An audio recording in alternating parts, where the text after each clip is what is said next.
yang saya kasihi, uh, saya perwakilan dari kelompok 8 ingin mempresentasikan tentang PKM atau yang disebut program kreativitas mahasiswa dalam bidang pemberdayaan masyarakat.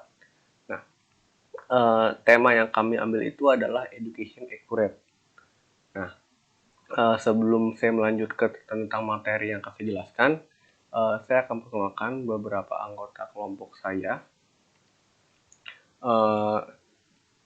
Yang pertama, saya sendiri, Stephen Theophilus, dan anggota kelompok saya yang lainnya, Evan Angelo, Gracia Fernanda, Deborah Laurencia, dan Regine Agusta. Nah, itu adalah anggota kelompok kami yang bekerja dalam PKM ini. Selanjutnya, nah, seperti yang tadi sebelumnya saya sudah bilang, tema yang akan kami angkat itu adalah education accurate.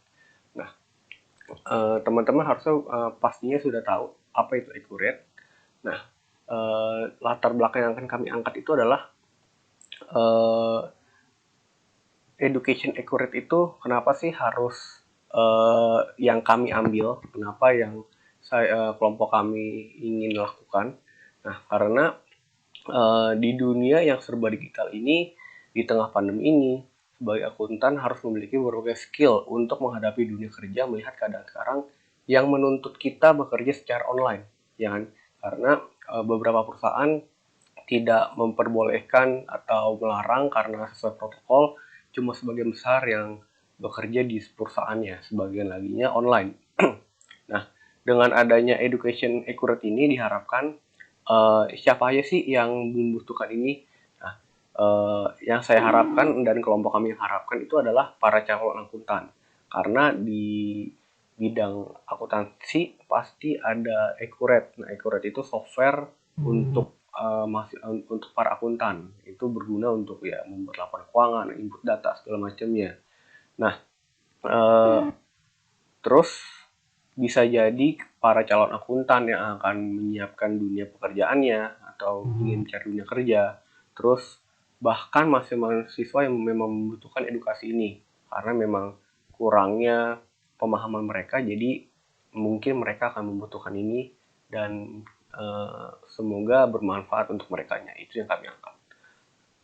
Selanjutnya, apa masalah yang ingin kami pecahkan melalui PKM ini? Yang pertama, kurang skill terhadap akuntan dalam software accurate. Nah, ini harus lebih dalam lagi karena penting buat para akuntan karena mereka mungkin kurangnya pemahaman dan sebagainya. Lalu yang kedua, kurangnya para pencari kerja yang mempunyai skill di bidang accurate. Karena pasti pas teman-teman lulus, teman-teman harus punya beberapa skill yang mendukung di pekerjaan tersebut. Contohnya kayak software accurate ini. Karena beberapa perusahaan, contohnya kayak konsultan pajak dan sebagainya, butuh aplikasi ini untuk mencatat data-data klien kayak pengeluaran, pemasukan dan sebagainya. Itu dibutuhkan sekali untuk beberapa perusahaan dan kita harus mempunyai skill tersebut. Lalu yang ketiga, penerapan dasar-dasar sistem accurate yang sering terjadi dalam transaksi dalam dunia kerja. Nah, ini seperti mirip kedua, yang kedua. Tapi ini kita ingin mendalami dasar-dasar apa sih kalau dunia kerja, apa aja yang dilakukan sistem accurate ini, apa yang sebenarnya dipakai secara secara intinya. Lalu yang keempat, kurangnya pemahaman mahasiswa terhadap accurate. Nah, ini balik lagi sama yang kayak yang pertama, karena para mahasiswa ya biasanya cuma belajar aja, nggak memahami. Dasar-dasarnya juga kurang.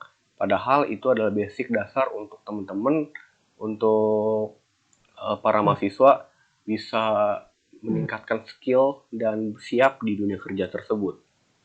Itu sih masalah yang ingin kami pecahkan. Lalu tujuan programnya. Nah, tujuan program yang kami tuju dalam PKM ini adalah menambah skill para akuntan dalam software accurate. Jadi biar mereka bisa nambah update skillnya, improve skillnya agar bisa berguna. Lalu meningkatkan para pencari kerja dengan skill software accurate. Jadi biar yang mau cari kerja dia udah siap ada sistem accurate, jadi bisa jadi ada nilai plus dari dianya. Lalu menambah wawasan dasar-dasar sistem accurate dalam transaksi yang sering terjadi di perusahaan. Yang ketiga dan terakhir, menambah pemahaman mahasiswa terhadap accurate. Nah, itu tujuan program yang ingin kami buat.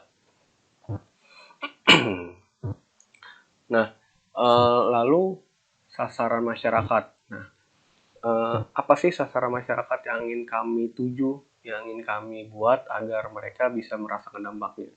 Yang pertama adalah accounting student, murid mahasiswa-mahasiswa yang berada di dalam jurusan akuntansi atau manajemen mungkin yang dapat software ini, agar mereka bisa menambah ilmunya, menambah dampaknya, menambah pengetahuan agar bisa lebih baik lagi.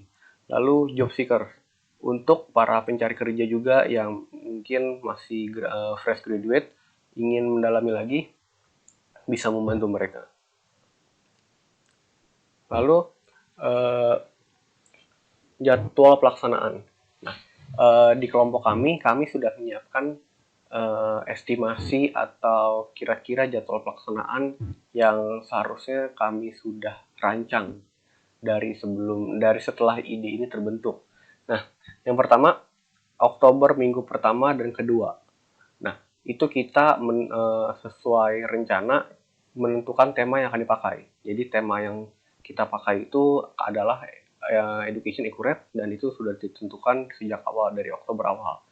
Lalu Oktober minggu ketiga yaitu menentukan konsep dasar dari tema yang sudah ditentukan. Jadi dari tema yang sudah kami angkat, kami ingin lebih spesifik lagi. Ide ini kita mau apain lagi? Kita mau accurate ini mau kita apain sih agar bisa berguna? Nah, jadi kita berpikir kita membuat video agar mereka para pencari ilmu bisa melihat video kami dan mungkin berdampak untuk mereka.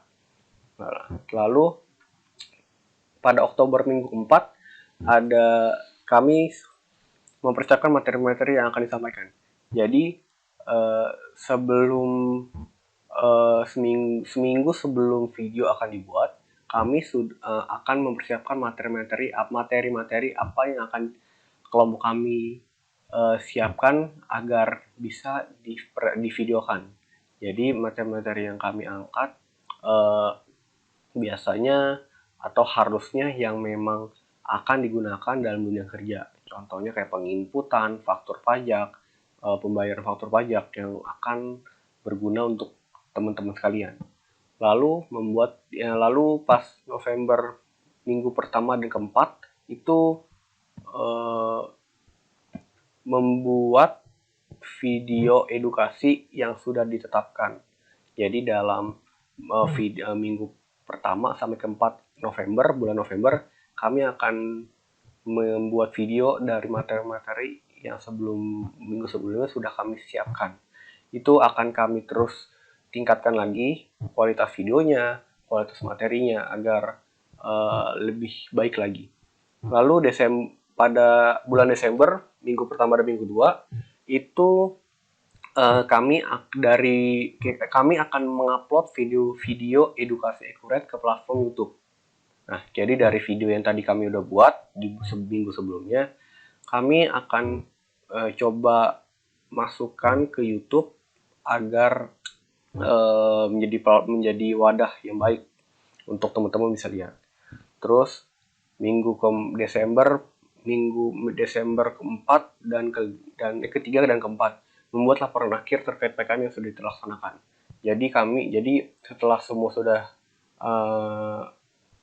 rangkum dan dilaksanakan dengan baik, kelompok kami akan membuat laporan-laporan sesuai faktanya, dan itu bisa menjadi laporan yang nyata. Nah, ini teman-teman bisa ini poster program yang akan kami gunakan untuk nanti mungkin di thumbnail YouTube kami itu bisa jadi kami gunakan agar mereka lebih tertarik. Ya, di sini ada beberapa deskripsinya. Improve your skill, develop your potential, add your knowledge. Jadi diharapkan mampu berguna untuk mereka-mereka yang mencari materi. Nah, ini anggota tim pelaksana yang ketua dan anggotanya dalam menjalankan tugas dan perannya. Saya sendiri sebagai Stephen Nepilus, tugas dan perannya yang pertama, berkomunikasi secara aktif terhadap anggota kelompok perihal tugasnya masing-masing dalam PKM ini. Lalu membuat dan mempresentasikan presentasi PowerPoint terkait proyek pelayanan komunitas. Yang ketiga, berkomunikasi kepada Pak Darmin dalam hal menentukan ide dan konsep. Lalu anggota kami dari kelompok 8 yaitu ada Evan Angelo. Jabatan sebagai anggota kelompok, tugas dan perannya membantu pembuatan proposal proyek pelayanan komunitas, menyiapkan perlengkapan terkait pembuatan video, memberikan ide-ide tambahan terkait materi yang dirasa masih kurang. Lalu ada Gracia Fernanda, jabatan anggota kelompok, tugas dan perannya menyusun dan membuat proposal proyek pelayanan komunitas. Jadi hampir sama seperti Evan, tapi mereka berdua saling membantu dalam pelaksanaan proposalnya. Lalu menyiapkan software accurate nanti yang akan digunakan. Jadi softwarenya akan disediakan Gracia, lalu mengedit video yang nanti sudah jadi. Jadi untuk finishingnya akan diserahkan kepada Gracia Fernanda. Lalu ada Deborah Laurencia, tugas dan perannya menyiapkan tempat untuk pembuatan video, mengecek semua proposal dan PPT yang dirasa kurang tepat, membantu pembuatan PPT. Lalu terakhir Regina Agusta, tugas dan peran membantu pembuatan konsep dari tema yang diberikan dan menyiapkan kamera untuk pembuatan video. Nah, berikut sekian presentasi dari kelompok kami. Maaf kalau misalnya ada kata-kata yang kurang tepat atau kurang berkenan. Sekian dan terima kasih.